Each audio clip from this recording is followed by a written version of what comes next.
has the time gone? It has flown by. Flown by. So we have been living in our trailer for just about a year now. And in this video, we want to talk to you about the highs and lows. The do's and don'ts. And just general what RV life is all about. So don't forget to subscribe, hit that like button, and turn on the notification bell.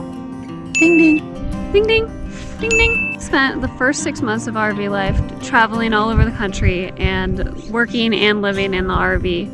And then after those first 6 months, we came back to our hometown for work-related reasons, and we've been living in the RV the whole time.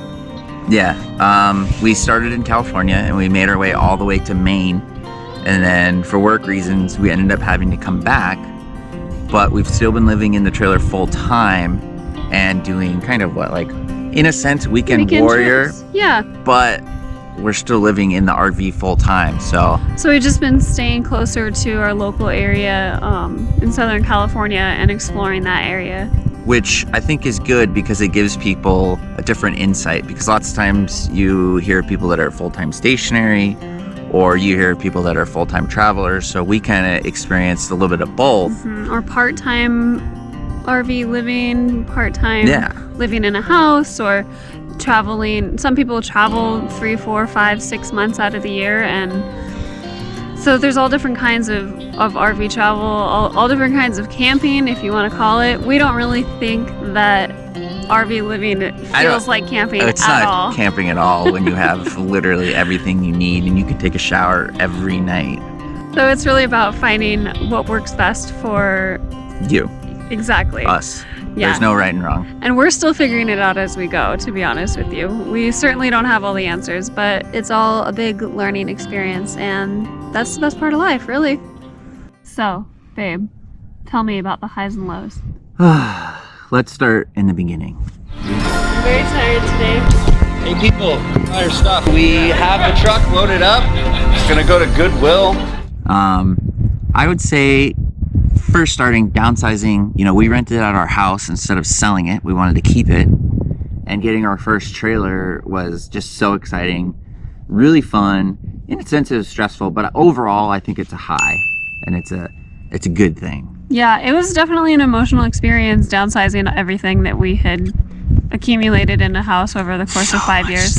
So much stuff. In just 5 years, we accumulated a lot.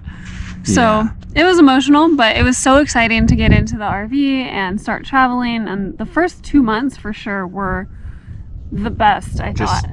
All positive, like nothing, all good, all highs. Yes. I think we can segue just right into another high is that, well, there's no right rig. Everyone knows that. Within, 8 months, we ended up switching rigs, which upgrade! Yay! cost money, but Right. I think overall it was still a high.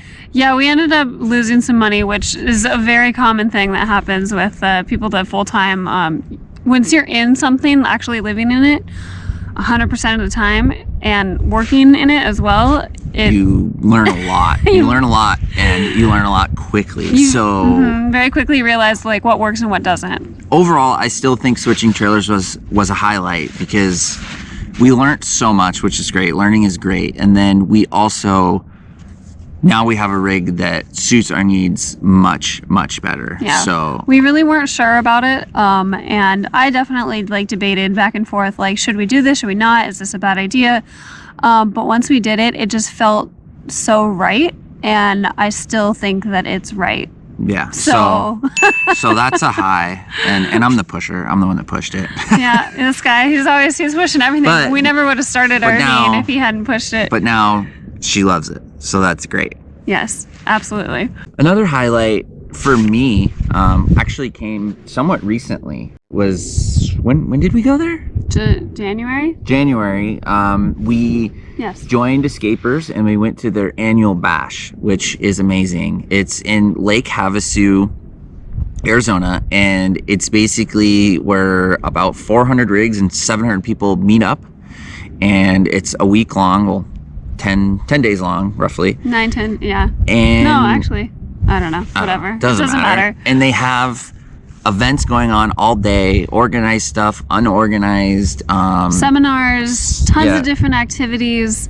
And it's really just a huge like event for people in the RV community to get together. And we went not knowing a single soul with the full intention just to make friends. And we left with at least 30 friends that I can think of off the top of my head. Yeah.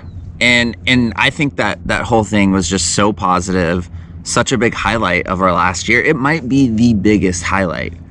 Other than starting this whole journey, I think that's the one thing too that we noticed is, you know, community can be hard to find on the road. And now we feel like there's just like a very easy way to find community, find friends, to be like, oh, we're boondocking here, and just meet up with people. So yeah, that was definitely the hardest part for me, especially like leaving our hometown, was leaving our awesome community. And we stayed in our hometown for so long, 30 plus years, because it was such an amazing community. So finding some sense of that on the road as well with other people that understand the lifestyle was huge. Great.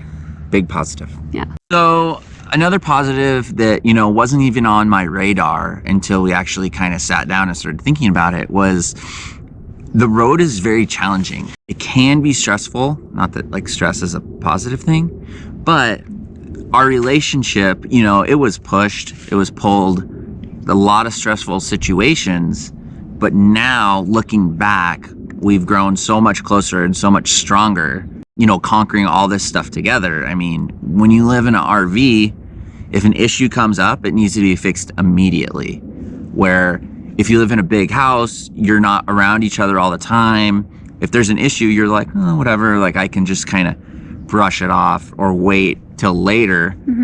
Doesn't work that way in RV, especially when you're spending so much time together. So I take that as a huge positive. Our relationship has grown for the better. Yeah, I definitely would say that it's tested our relationship to the limits. However, we have definitely been able to get through it, and we've learned how to work on things together, and how to get through really difficult times. And it's really just brought us closer together, like ultimately. Yay! Yeah, nice. We did it. We survived our first year of RVing. Such a dork.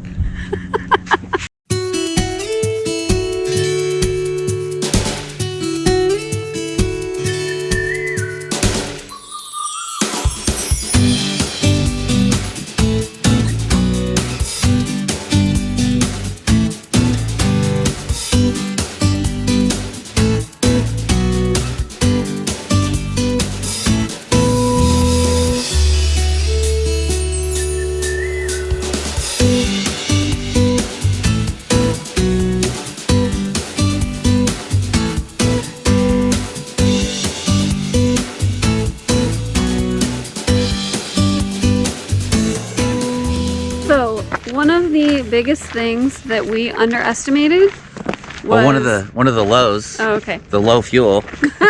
Literally low fuel. We severely underestimated the cost of fuel. When we did the math first, we thought that it was going to be, what, like $300 a month? I was way off. Yeah. When you're towing a giant house behind you.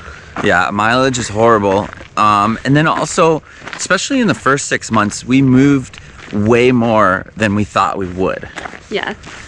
So always take whatever you think. I think this is the general rule. Take whatever you think fuel will be, double it, and then add 20%. And you'll probably still be wrong. But overall, if you go by that, should be good. That was a low, but once we figured it out, no big deal. All right, so this is one low that was pretty apparent, and I guess it wasn't as much for me, it was more for Melissa. But now that I look back on it, it affected me as well.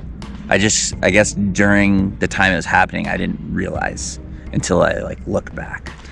We are talking about loneliness, actually.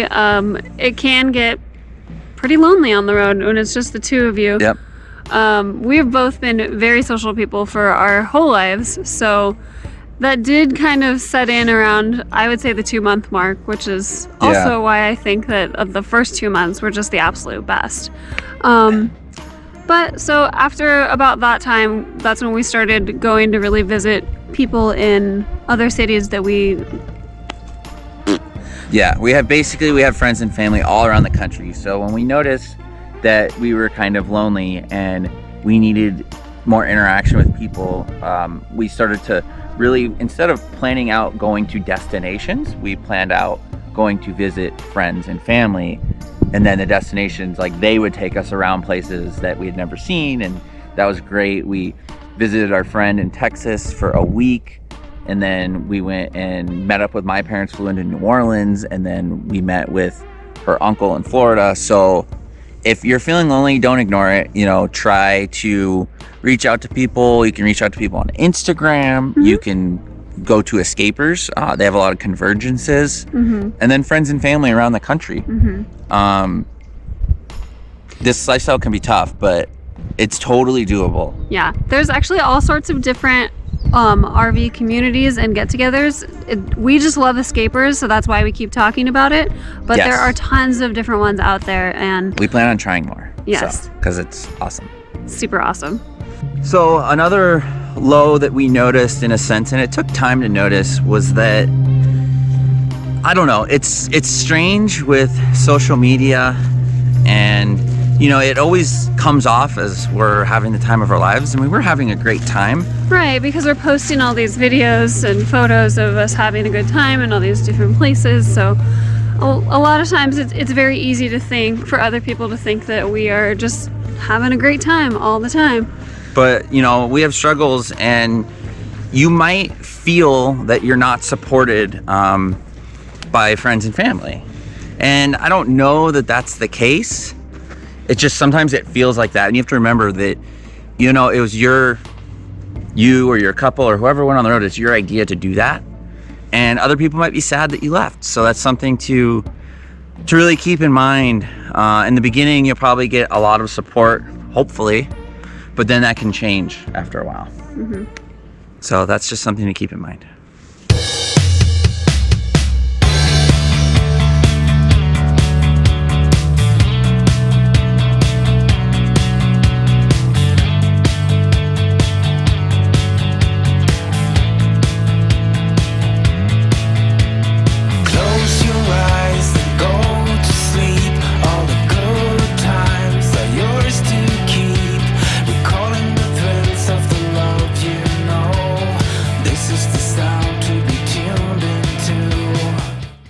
So one of our big do's would be buy new tires.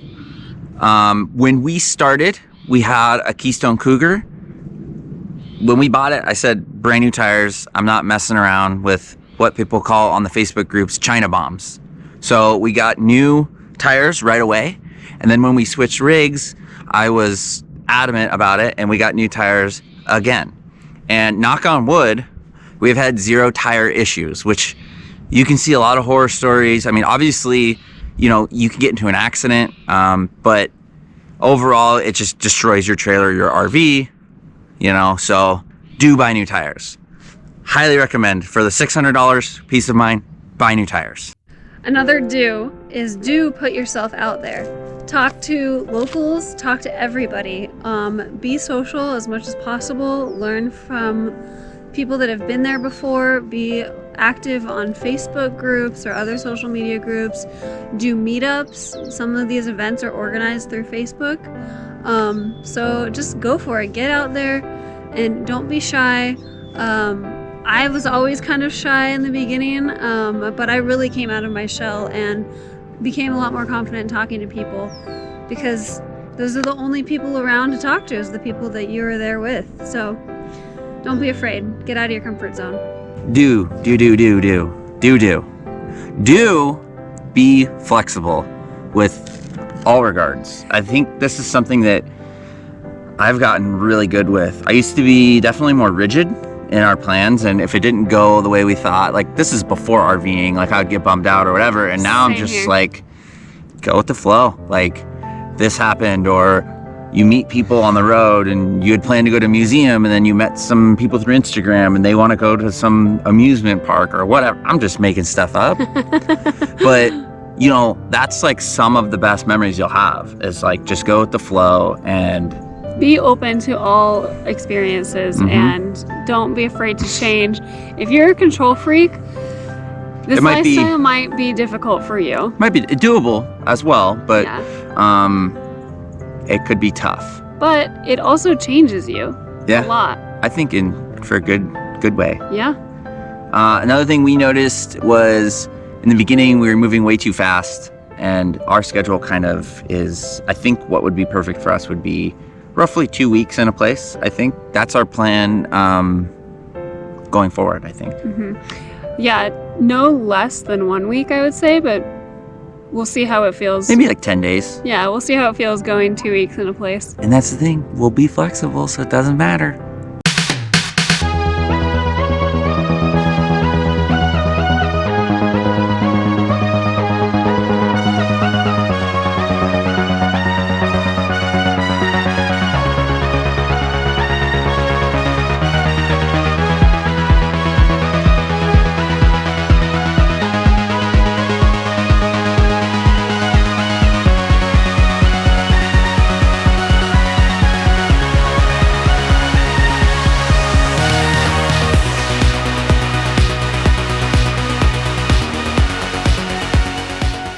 So a big don't is don't drive at night. Our first 6 months, we didn't do it very often. We did it occasionally. And we've actually been doing it a little bit more, and I don't recommend it. It's so much easier to make a mistake, especially if you're boondocking, pulling into a location at night. Don't do it if you can avoid it.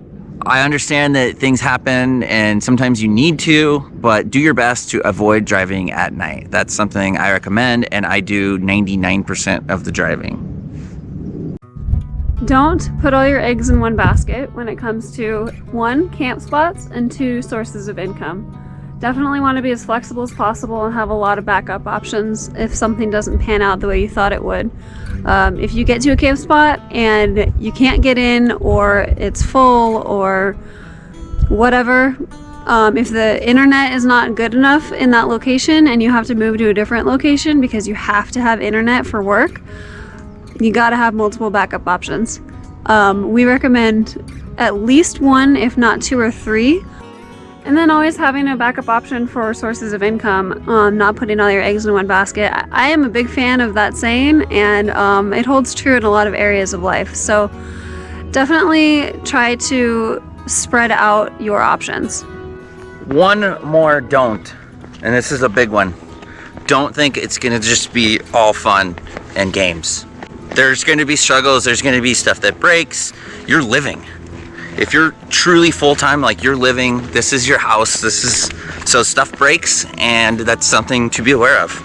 You might have, unexpected doctor visits or unexpected vet visits like we had. And you're gonna have to figure out how to handle that on the road, and it's definitely not a vacation all the time. Your bumper might fall off in South Dakota. You might almost lose your bikes. So there's a lot of stuff that can happen, and it's gonna happen. So realize you're not on vacation, it's not perfect.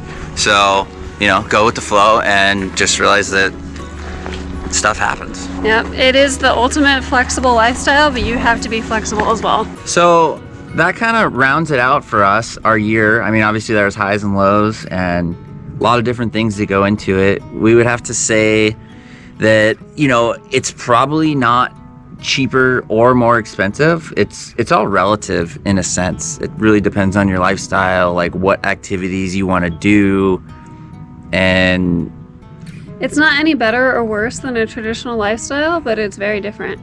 It's very different. You will, you'll get people thinking that you're crazy for what you want to do. 100%. But when it really comes down to it, I think it's pretty fulfilling. I think I look back at all the people we met in this past year, and it's cool. The people, the places, the things, it's great. So I hope you guys enjoyed this video. If you have any questions, please drop a comment. Let us know. We're more than happy to answer in whatever way we can. Yeah, we feel like we have a good understanding of what this lifestyle is and can be. So Feel free to ask us any questions. Ask a question, and also feel free to give it a share. If you have anybody who's considering going full-time or living this lifestyle, send it their way so they can kind of get an overall idea of what it's like. Hopefully we'll see you guys out on the road someday.